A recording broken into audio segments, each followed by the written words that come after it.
Olá, eu sou Yasmin, membro do PET Ciência e Tecnologia, e na aula de hoje nós vamos fazer uma revisão sobre estequiometria. Sobre esse tema, existem três principais casos que aparecem nos problemas estequiométricos. O primeiro deles trata de reagente em excesso. Às vezes, na indústria, em laboratórios, enfim, se faz necessário colocar um dos reagentes da minha reação em excesso para aumentar o meu rendimento da reação. Geralmente, esse reagente que a gente coloca em excesso é o mais barato.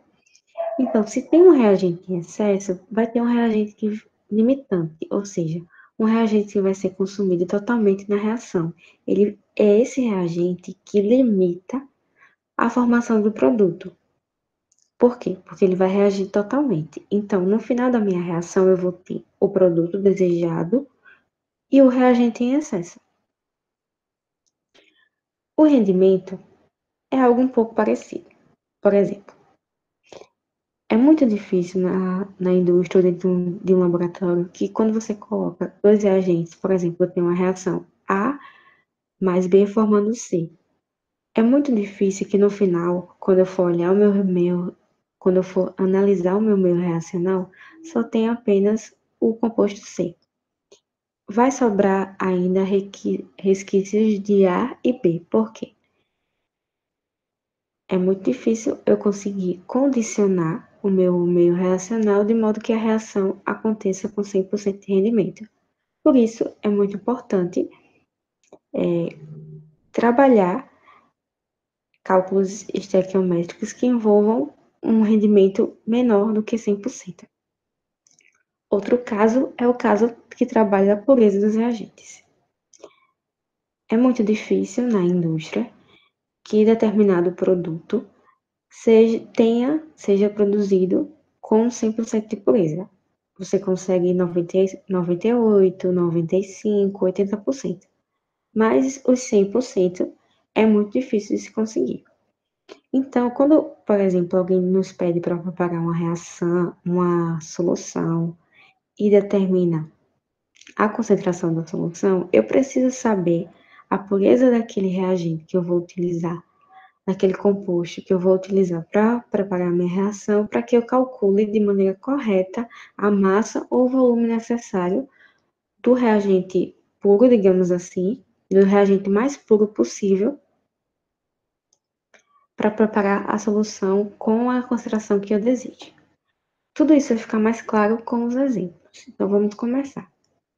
O primeiro exemplo traz o caso do reagente em excesso. O comando da questão diz o seguinte: os gases dióxido de enxofre, SO2, e hidrogênio, O2, aliás, e oxigênio, O2, em condições apropriadas, reagem formando dióxido de enxofre, SO3, conforme a reação esquematizada a seguir. Então, eu tenho 2 mols de SO2, reagem com 1 mol de O2, formando 2 mols de SO3. Aí ele diz: usando valores iguais de dois reagentes, haverá excesso de um deles. A porcentagem desse excesso de volume em relação ao volume inicial dos reagentes é. Então, percebam que eu marquei aqui esse trecho. Ele diz que eu vou colocar volumes iguais dos dois reagentes. Ou seja, o volume que eu colocar de SO2 vai ter que ser igual ao volume que eu colocar de O2. Lá em gases ideais, a gente vê condições específicas, né? E a gente vê um conceito que diz que quando você trata de gases ideais, o volume ocupado por qualquer mol desses gases a uma temperatura e uma pressão específica é constante. Ou seja, independente do gás que eu colocar, se eu colocar SO2, O2, N2, gás carbônico, enfim, o meu volume vai ser aquele, o volume ocupado pelo gás vai ser aquele. E existe uma condição comum, que a gente estuda bastante, que são as condições normais de temperatura e pressão, que são a temperatura de 0 graus Celsius e a pressão de 1 atm. Nessas condições, o volume ocupado por 1 mol do gás é 22,4 litros. Então, o que é que a gente vai fazer nessa questão? A gente vai considerar que os volumes de gases, tanto de SO2 quanto de O2, vão ser 22,4 litros. E o que é que a gente vai fazer? Bom, nós vamos desconsiderar um desses volumes. Vamos supor que nós não sabemos o volume de O2 e vamos calcular quanto de O2 seria necessário para reagir com 22,4 litros de SO2, que corresponde a 1 mol da molécula. Da relação estequiométrica, eu tenho que 2 mols reagem com 1 mol. Só que a gente viu que 1 mol de gás no CNTP ocupa um volume de 22,4 litros. Então, eu vou multiplicar 2 vezes 22,4 litros, que está para 22,4 litros, 1 mol de O2. E 22,4 litros está para um volume V2 que eu vou achar. Que esse volume vai ser exatamente o volume necessário para reagir com todo esse volume de SO2. O volume de O2 necessário para reagir com 22,4 litros de SO2. Multiplicando, fazendo aqui meio pelos extremos, eu encontro 22,4 litros vezes 22,4 litros, aí eu vou isolar o V2, ou seja, eu vou precisar passar dividindo esse 2 vezes 22,4. Aqui eu posso cortar esse com esse, eu fico com 22,4 dividido por 2, que é 11,2 litros. Esse é o volume que eu precisaria para reagir com 22,4 litros de SO2. Só que eu não tenho 11,2 litros. Lembra que os volumes têm que ser iguais? Então, eu tenho de O2 um volume de 22,4 litros. Eu tenho um excesso, eu tenho mais do que eu preciso. Então, o reagente em excesso é o O2 e o reagente limitante vai ser o SO2. Com isso em mente, ele pede para que a gente calcule a porcentagem de excesso. O que nós vamos fazer? Vamos calcular quanto não reagiu, que vai ser o que eu tinha no total, menos o que reagiu. Eu vou encontrar, ou seja, 22,4 menos 11,2, dando 11,2 litros. Para achar a porcentagem de excesso, essa porcentagem de excesso vai ser em relação ao volume inicial, volume total, né? Que é o volume inicial. Então, vai ser 11,2, que é o excesso, dividido por 22,4. Isso vai dar 0,5. Quando eu multiplicar 0,5 por 100%, porque ele quer o resultado em porcentagem, eu vou encontrar 50% de excesso. Então, resumidamente, quem estava em excesso era o O2 e esse excesso era de 50%.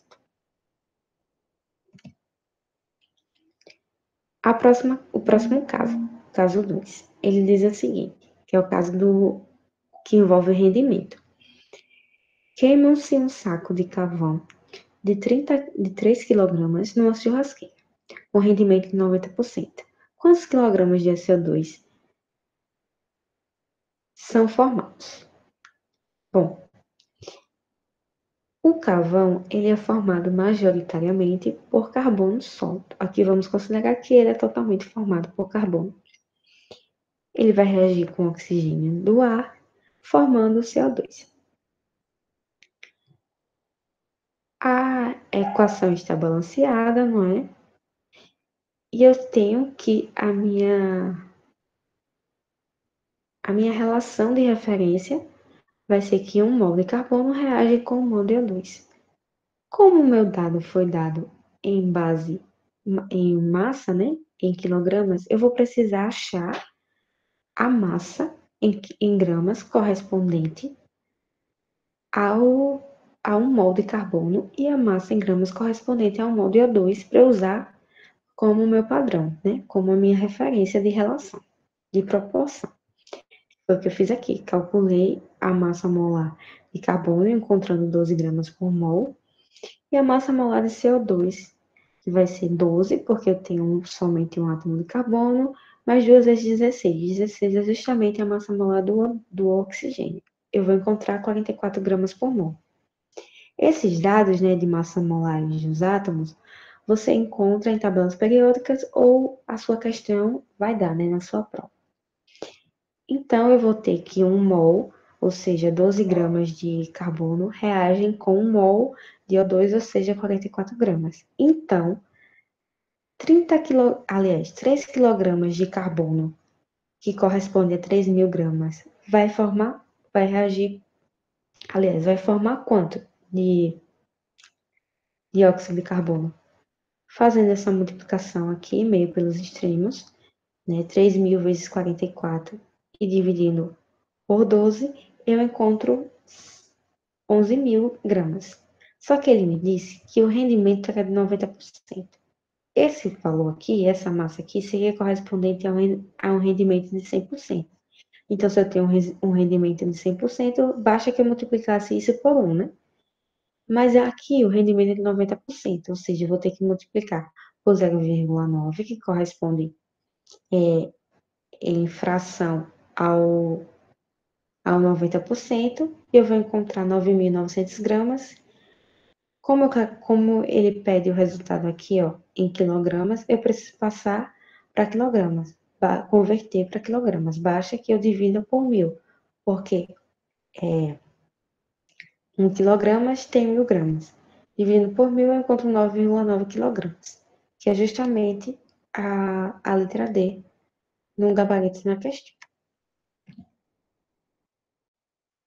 Vamos agora a mais um exemplo de rendimento. O comando diz o seguinte: a ureia, substância fertilizante, utilizada como fertilizante, é obtida pela reação entre dióxido de carbono, CO2, e amônia, NH3, conforme mostra a equação. A equação diz que 1 mol de CO2 reage com 2 mols de NH3, formando 1 mol de ureia e 1 mol de água. Aí ele diz: se 3.400 toneladas de amônia produzem 5.400 toneladas de ureia, o rendimento desse processo é. Bom, ele quer achar, ele está me dando quanto formou e quer achar a que rendimento essa massa formada de produto corresponde. Ele nos deu aqui os valores em unidade de massa, certo? Em toneladas. Toneladas correspondem a 10 a sexta gramas. Uma tonelada corresponde a 10 a sexta grama. Então, para fazer essa conversão, basta que eu multiplicasse o 340 por 10 a sexta e o 540 por 10 a sexta. O que nós vamos fazer nessa questão? Nós vamos calcular quanto de ureia se formaria caso o rendimento fosse de 100%, né? Caso todas as 340 toneladas de amônia reagissem, e depois vamos calcular esse resultado, vamos comparar esse resultado com o valor com a quantidade, a massa de ureia que ele disse que se formava. De novo, teremos que calcular a massa molar. Então, a massa molar do NH3 da amônia é 17 gramas por mol e a massa molar da ureia é 60 gramas por mol. Como na relação estequiométrica, o coeficiente estequiométrico do NH3 é 2, eu vou ter que multiplicar esse 17 gramas por mol por 2 mol, que é o que eu fiz aqui, 1 mol corta com 1 mol. No caso da ureia, o coeficiente estequiométrico aqui é 1, então basta que eu multiplicasse 1 mol por 60 gramas por mol, encontrando 60 gramas. Daí, eu vou descobrir quanto de ureia é formado a partir de 3.400 toneladas de amônia, que corresponde a 340 vezes 10 a sextas gramas, aqui faltou o Gzinho da grama. Fazendo o meio pelos extremos, eu encontro 600 vezes 10 a sexta gramas, que correspondem a 600 toneladas. Veja que, se a amônia reagisse completamente, formariam-se 600 toneladas. Mas o problema me diz que só se formou 540. Então, eu já sei que a letra E não pode ser. O rendimento não pode ser 100%. Então, vamos calcular de quanto é esse rendimento. Para calcular, eu divido o que foi formado, o que realmente foi formado, pelo que deveria se formar, pelo valor teórico. Isso daqui vai dar um número menor do que 1, né? Porque 540 é menor de 60, no caso vai dar 0,9. Quando eu multiplicar por 100%, que é o rendimento em porcentagem, eu vou encontrar 90%, que é a resposta da letra C. Vamos agora para o terceiro e último caso. Aqui, vamos falar sobre pureza de reagentes. O comando da questão diz o seguinte: o carbonato de cálcio, CaCO3, quando sofre uma reação de decomposição, forma o óxido de cálcio, CaO, e gás carbônico, CO2, com o objetivo de determinar a pureza de um carregamento de carbonato de cálcio adquirido para uso industrial. Uma amostra de 5 gramas de produto foi coletada e, após ser submetida à decomposição térmica total, produziu 2,24 gramas de óxido de cálcio. Qual é o grau de pureza da amostra? Bom, a questão ela não nos deu nenhuma reação pronta, como as outras questões. Então, nós vamos ter que montar a reação. Por isso, eu grifei aqui esse trecho, né, até esse primeiro ponto, que é o trecho que nos ajuda, né, a montar a reação. Ele diz que aqui trata-se de uma reação de decomposição. Então, o carbonato de cálcio ele não vai reagir com ninguém. Ele vai se decompor em duas outras substâncias, como é o caso aqui. Ele vai se decompor em óxido de cálcio e gás carbônico. Então, como reagente, eu vou ter somente o carbonato de cálcio. E como produtos, eu vou ter o óxido de cálcio e o CO2. Então, a minha reação vai ser carbonato de cálcio, formando o óxido de cálcio e CO2. A gente vai escrever direitinho para poder conferir se o balanceamento está correto. Outra informação importante é que a minha amostra ela tinha 5 gramas e que se formou 2,24 gramas de óxido de cálcio. Pronto, essas três informações são a que nós vamos usar para resolver a questão. Então, vamos lá. Aqui a gente montou a reação, né? O carbonato de cálcio formando o óxido de cálcio e o CO2 e vamos verificar se ela está balanceada. Aqui eu tenho um átomo de cálcio nos reagentes, um átomo de cálcio nos produtos, um átomo de carbono nos reagentes, um nos produtos, 3 átomos de oxigênio nos reagentes e 3 também nos produtos. Como todos os dados da questão, as 5 gramas, as 2,24 gramas foram todas dadas em unidades de massa, eu vou ter que fazer todo aquele meu procedimento de achar a massa molar da molécula. Então, o cálcio é 40, o carbono é 12, o oxigênio é 16, só que eu tenho 3 oxigênios, faço aqui a multiplicação e encontro 100 gramas por mol. Como o coeficiente estequiométrico do carbonato é 1, fica 1 mol vezes 100 gramas por mol, mol cortar com mol, eu encontro 100 gramas. O mesmo procedimento para o óxido de cálcio, aqui eu vou encontrar 56 gramas por mol. O óxido de cálcio também tem um coeficiente estequiométrico de 1, 1 mol vezes 56 gramas por mol, 56 gramas. Aqui, nessa segunda linha da minha regra de 3, a gente vai pensar o seguinte: bom, eu preciso achar quanto de carbonato de cálcio eu precisaria, teoricamente, considerando uma pureza de 100%, para obter 2,24 gramas de óxido de cálcio.